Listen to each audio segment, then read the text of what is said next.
Elisha, the man of God, heard that the king of Israel had torn his clothes, he sent a message to the king. Why have you torn your clothes?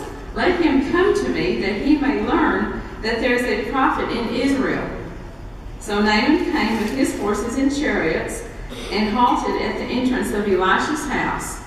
Elisha sent a messenger to him, saying, Go wash in the Jordan 7 times, and your flesh shall be restored, and you shall be clean. But Naaman became angry and went away, saying, I thought that for me he would surely come out and stand and call on the name of the Lord his God, and would wave his hand over the spot and cure the leprosy. Are not Abana and Pharpar, the rivers of Damascus, better than all the waters of Israel? Could I not wash in them and be clean? He turned and went away in rage. The word of God for the people of God. Praise be to God.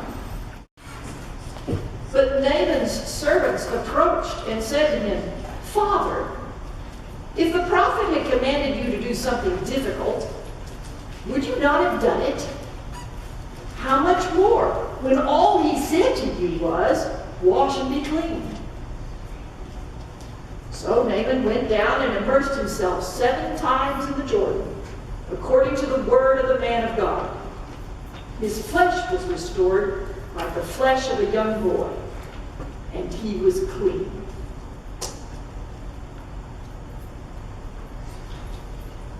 Sometimes we forget who we are.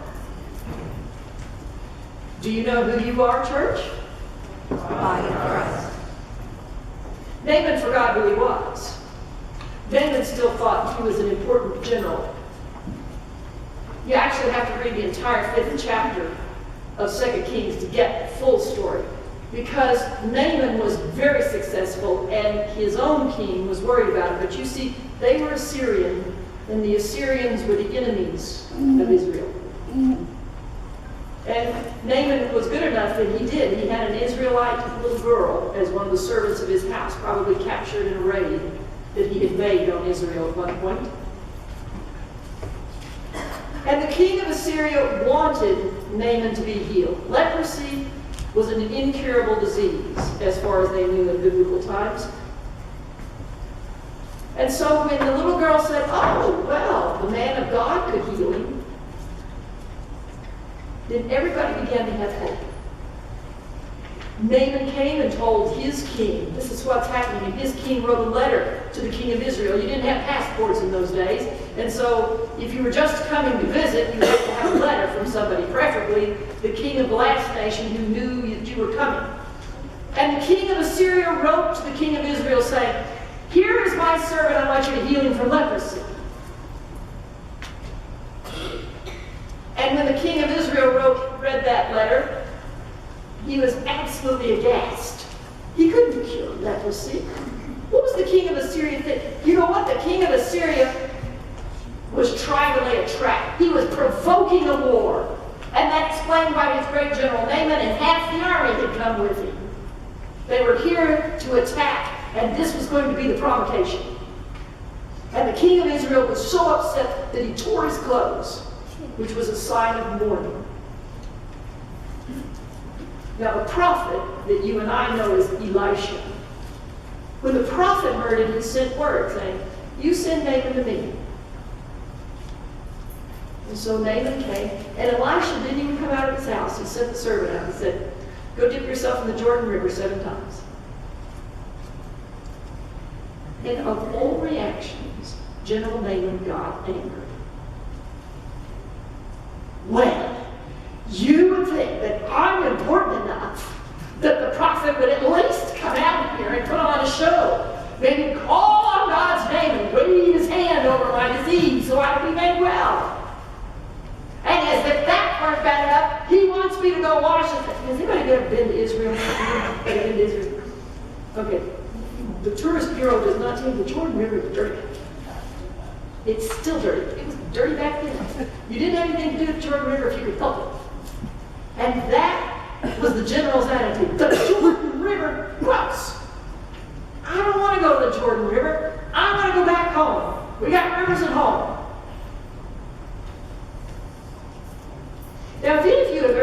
armed services, then my guess is that even when your superiors were acting like nincompoops, you tried not to tell them that. It's not necessarily a good idea for an underling to tell the general that he's acting like a nincompoop. And so these servants, these soldiers that were with General Naaman, they must have had some kind of courage. But you can just sort of see him sidling up, sir, tapping him gently, sir, really? This is how you're going to react?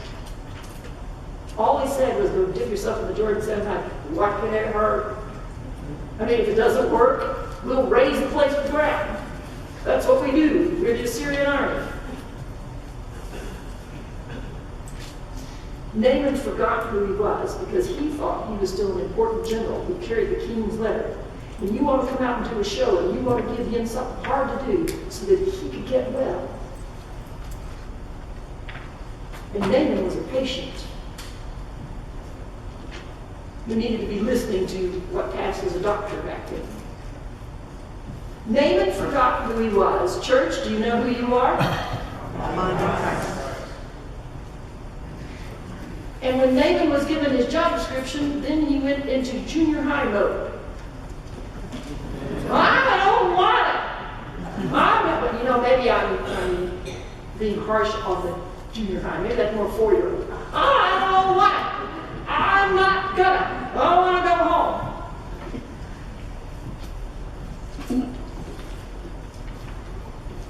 Not only had he forgotten who he was, but he was not paying attention to his job description. Church, do you know who you are? What's your job description? Yeah, see, we got to work on that. We got to work on that because it's good to know who we are, but you also have to know what it is we're supposed to be doing. And Christians, at least I think, can boil down their job description into just 6 words.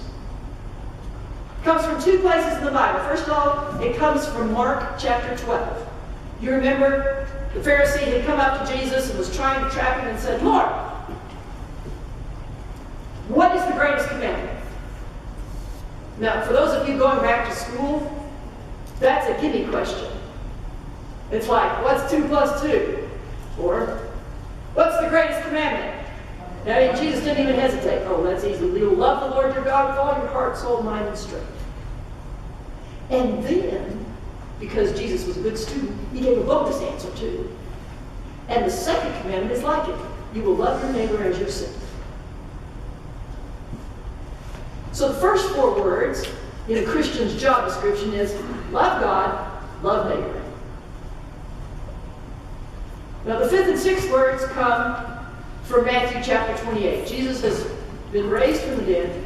He's on the mountain about to ascend. He's talking to his disciples and he tells them, go and make disciples. So I would suggest to you that the Christian's job description boils down to 6 words. Love God, love neighbor, make disciples. Love God, love neighbor, make disciples. Church, do you know who you are? What's your job description? Love God, love neighbor, make disciples. Now there are a lot of people who will fool you one way or the other. For instance, if you want to talk about church people, sometimes we discuss baptism. And sometimes we don't discuss baptism, we get into fights about baptism. Anybody else? No, I won't even ask that. If you've ever had a religious discussion, at some point you got to baptism and it was close to becoming a fight. We worry about baptism, oh my goodness. How much water should we use in baptism? Should we have a whole tank of water? Should we just have a little bit of water poured over somebody or splash them on the head? How much water does it take before somebody's baptized? And then we get into an argument about what age can you be when you're baptized? Can babies be baptized? Can the mentally challenged be baptized? You have to be able to answer yourself before you can be baptized? Oh my goodness, we argue about baptism. We argue about baptism because we forget who we are and we forget our job description. I had a professor in the seminary, He was in World War II. He was in the ambulance corps. The ambulance corps came behind the frontline troops. But one day, they caught up with the front line, and so he found himself hiding in one of those foxholes. And he was tending to a soldier who was bleeding out, and my professor could not stop the bleeding. And the man was quite well aware of what was happening, and he looked over at my professor and said, "Would you baptize me?" There was no water to be had. And so my professor baptized him with sand. And my professor then would pose to the class of beginning seminary students, was it a baptism or was it not? And you would not believe the arguments that would then break out between beginning seminary students as whether or not a baptism had just had taken place. We argue about baptism because we forget who we are and what our job description is. Baptism is about a relationship with God. Church, do you know who you are? What's your job description? Love God, love neighbor, make disciples. Don't miss the point. Don't miss the point, Naaman. Go dip yourself in the Jordan River. This is not brain surgery.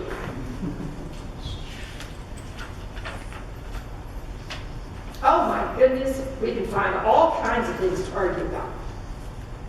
We argue about baptism. Finance committee met last week. Stewardship Sunday's coming. And I already know what's going to happen. There's going to be this little discussion that happens in your head, or if you're lucky enough to be married, it might actually happen between the two of you. And here's how the discussion is going to go. And actually, the first question is one that comes from the preacher. Where in the Bible does it say I have to give 10%? I'll help you with that one if that's what you need. But the Bible calls it a tithe. And some of you are going to go, 10%, good, great votes. Well, all right, so maybe you need to start something low, 3%. And here's the next question that's going to happen in your head. Is that before or after taxes?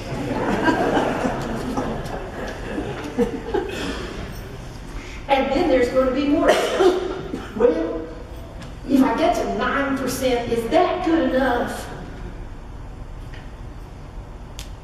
If I give to other charities, does that count? Naaman, go dip yourself in the Jordan 7 times. Don't miss the point. Our giving is part of our relationship with God. Church, do you know who you are? Body of Christ. What's your job description? Love God, love neighbors, and make disciples. Don't miss the point.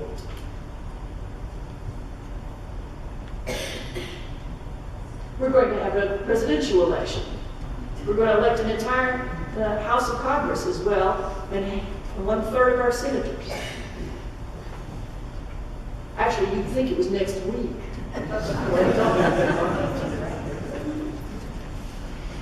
But next year we will have an election, and there's going to be all kinds of talking. We can only hope that it stops at talking, but it's already degenerated in some places to something other than talking. And there are people within that crowd who will tell you that if you don't vote one way or vote another, then you're not a Christian. We might even have more than 2 choices this time. Who knows? But there's going to be somebody out there who's going to try and tell you, if you don't vote a certain way, then you are not a Christian. And that means they do not have an understanding of who they are. And they certainly don't have an understanding of who God is. Because God is the God of the Republican Party, and God is the God of the Democratic Party, and God is the God of any independent party that may run. Hey, guys, God is the God of the Socialist Party and the Communist Party and whatever Green Party may be running. But people lose sight of who they are and what their job description is. As an American citizen, it is your duty to vote. It is your privilege to vote. And somebody out there is serving the armed services to make sure you can do it. Amen. Amen. And we cannot lose sight of who we are or what our job description is. But however it is you vote, your Christian identity will not be decided by that. And so it had best not affect your Christian relationships either. And when we discuss the elections within the building of the church, I expect those discussions to be held in a very Christian manner, where we listen very closely to one another, and where we lovingly put ourselves in the other's shoes to try to understand what they're saying, because we know you do know who you are, do you not, church? And what's your job description? Don't miss the point.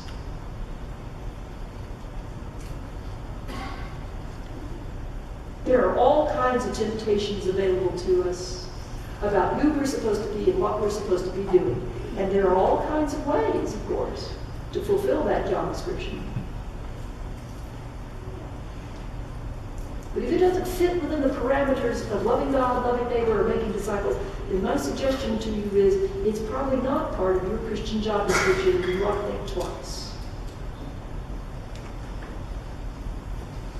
Nathan, you are not a general right now. You are a leprosy patient. And your whole job description is to go dip yourself in the Jordan River 7 times. Don't miss the point.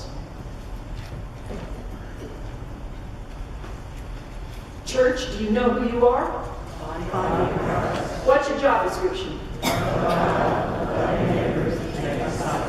Don't miss the point.